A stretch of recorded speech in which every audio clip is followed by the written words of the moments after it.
Yo, TapScreen Gaming back again with another Jujutsu Masters Cursed Rivals tier list. It's been a while since I've done one and there's a bunch of new characters, so it's time for another. I'll give a brief reason why each unit's in each tier, so let's get into it. First we have Jogo going into A tier. He's a damage dealer and debuffer, but he's outclassed by a ton of other units, which makes sense since he was early game UR. Next we have Kenjaku, who's gonna join Jogo in A tier. He doesn't deal that much damage at all without building around a curse team. He inflicts curse with all his skills. He can also shield himself low on HP and has a couple self buffs while being able to confuse the enemies. Toji here, on the other hand, has not been outclassed yet. He's probably one of the best damage dealers in the game. He ignores control effects, deals true damage, self buffs, and self heals. He can slot into almost any team, and he's going to be going into triple S tier. Yuta here is going into SS tier. He does good damage, heals your team, debuffs enemies, and he can outright execute enemies. He's also really easy to get in the Curseborn banner, so SS tier makes sense for him. Yuki is going to be going into A tier. She's no longer in high demand thanks to other units. She buffs ally fighters, applies physical damage reduction to enemies, and does good damage on skill 2 while stealing crit res and converting it into crit rate. Choso is heading straight into the early game tier. He does mediocre damage and has a couple debuffs, that's pretty much it. Hanami will be joining Choso. She does decent to good damage and self heals, and that's pretty much it for her. Nanami is going into A tier. He's still good to use for free to play and low spenders. He does good single target damage and can counterattack. However, being able to counterattack leaves him without a active skill on his third slot, which is why he's stuck in A tier.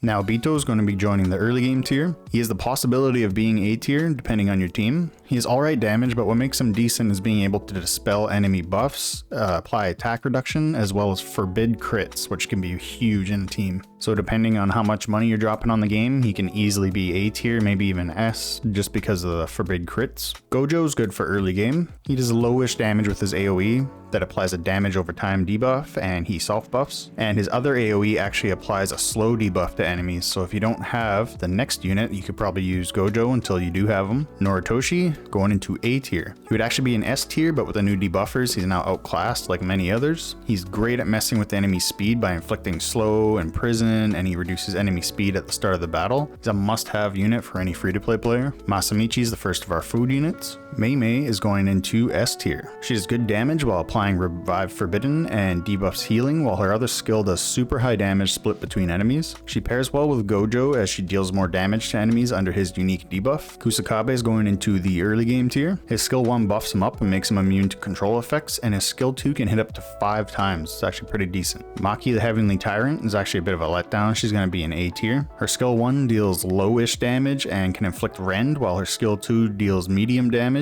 to a column, dealing extra damage to tanks and supports. She also has a bunch of self buffs that doesn't really do anything to stand out. Next is Mahito, Instant Spirit Body of Distorted Killing. I hope that isn't his real name because it's too damn long, and he's going into A tier. He does okay damage and he steals defense. His skill 2 does good damage, and if the unit dies in the middle of the 3 hits that he does, then he moves on to another unit, adding an extra hit. Geto is another damage dealer and debuffer, but as happens with a lot of the earlier released units, he's outclassed and going into A tier. Uro's going into S tier. She heals all allies while buffing their attack and crit rate, giving an extra crit rate buff to Darkness faction units. She also gives an undispellable shield to all allies and removes 1 non-controlled debuff while applying curse to all enemies each round. Toto's going into early game, very early game. He's going to get outclassed really quickly and you'll probably stop using him pretty soon, but he does decent single target damage when you're starting out the game. Sukuna is another early game unit. He can actually be pretty decent up until mid game with the amount of damage he can deal if built properly. Takaba is going into S tier. He helps all allies while buffing their crit damage and crit rate, giving extra crit rate to Superpower faction, that's the yellow faction. His second active skill is an AoE that can reduce enemy attack and crit res, while his passive allows him to revive an ally once every 4 rounds. Pretty nice. Next we have a bunch of food units. We got Dagon, Panda, other Maki or Mai, I can't remember, and this other one, Hozanoki, Miguel, Naoya, Inamaki, Rika, Eso, Junpei, Mekamaru, Reggie, Juzo, Awasaka, Miwa, going there, Naobito, no, not Naobito, Kugasaki, and Momo, all obviously food. Next we got Mahito, actually only really good for early game. He does some healing and debuffing, and he has a damage over time debuff, and he can revive. He also has a bit of a convoluted skill linking people, so you can read that if you want, but nothing special, not enough to bring him up to A tier, S tier, nothing like that. Shoko is also good for early game. If you need a healer, she has heals, buffs, revives, and she can actually heal with her normal attack. Urame is going into S tier. She has a single target damage skill that inflicts curse and possibly silence. Her second active skill deals true damage, which is nice, while also dispelling control effects on the 2 slowest allies. And she also buffs herself and the ally with the highest attack. Kurusu Hana jumping straight to triple S tier. Her skill 1 not only removes debuffs for allies, but buffs their attack, giving fighters an extra crit rate buff. Her second active skill increases survivability massively by sharing damage evenly between all allies, then healing them when the skill ends. With how good she is and how easy you can get her from the Curseborn banner, just like Yuta, she deserves a triple S tier for sure. Next we have Tengen going into the Still God tier. He's actually able to use his abilities when he's in the support slot, like the 6th position. He's the only unit that can do this, effectively giving you a 6-unit team. He can stun the enemy with the highest attack and hand out crit red debuffs, all while dealing damage. He also heals their team while giving specific buffs to fighters and mages, and has different buffs for supports and tanks. He can also revive, and all of this without even being deployed on the field as you're fighting. Utahime is good for early game, probably up until mid game. She heals and buffs, she increases damage taken by enemies, and heals based off of damage over time debuffs. Yoshinobu's fantastic free to play, going into A tier. His skill 1 heals, then buffs 2 allies for attack with a massive 70 speed buff. His second active skill also heals all allies and buffs attack and speed again for 70. Arata is actually going to be food, but if you don't have a healer, you can actually use him at the beginning of the game up for a little while. Not only does heal and he buffs, but he also revives. Takuma is the same thing as Arata. If you don't have a healer, you can use him. He's food, but he can be a good choice for new players since he removes debuffs, buffs attack, revives, and can buff crit. He's almost like a super budget Hana. Must Die is of course food. Megami is also food. Sukuna 10 Shadows is actually going to be A tier. He has lowish damage and curses with his skill 1, while his second active skill does medium damage, self heals, and has a chance to inflict extra damage and guaranteed curses.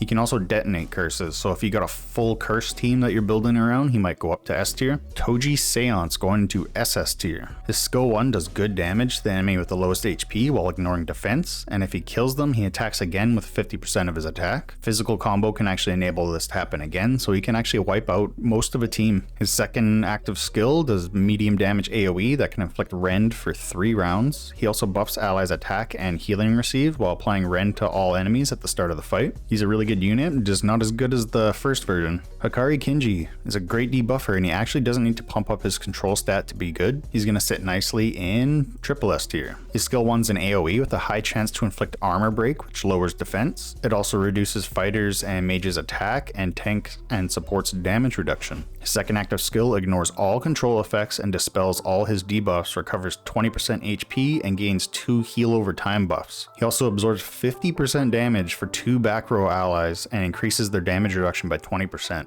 So not only does he increase the survivability of your units, he also debuffs the enemy team, and he can heal himself. Gojo Shibuya is going into SS tier. His skill 1 deals 200% magic damage to 2 enemies with the highest attack, and gains damage reduction while also reflecting 30% damage for 2 rounds. His second active skill deals massive damage to the whole team, 752% split between all enemies. He buffs Superpower Faction, the yellow one, with 10% attack, and also applies the Echo debuff to enemies. He's sitting nicely at the SS rank. Geto Star Religious Group Leaders, UTR tier. Since he's so new, I'm not exactly sure where he'd fit into a team comp just yet, but he does look really good. I've made a separate tier for the UTR characters since they're so new. His skill 1 inflicts damage amp on 4 enemies and damages them over 2 rounds. His skill 2 ignores all control, removes all debuffs, heals for 265% of his attack, deals 228% damage to 3 enemies, and also grants 100% speed boost to the 2 slowest enemies, making them insanely fast. He can also steal 10% attack from 3 people, buffing himself until he dies. After he dies, he gives the attack back. Seems like a good split between nice damage and really good buffs. Rivals. Now we have Hajime Kashimo going into A tier. He does good damage to a single enemy, ignoring 20% defense. Second active skill slot is taken up by a counter attack, which also applies attack and crit buffs to himself. He can also buff his damage in either steal attack or defense. Unfortunately, he doesn't do anything super well, and his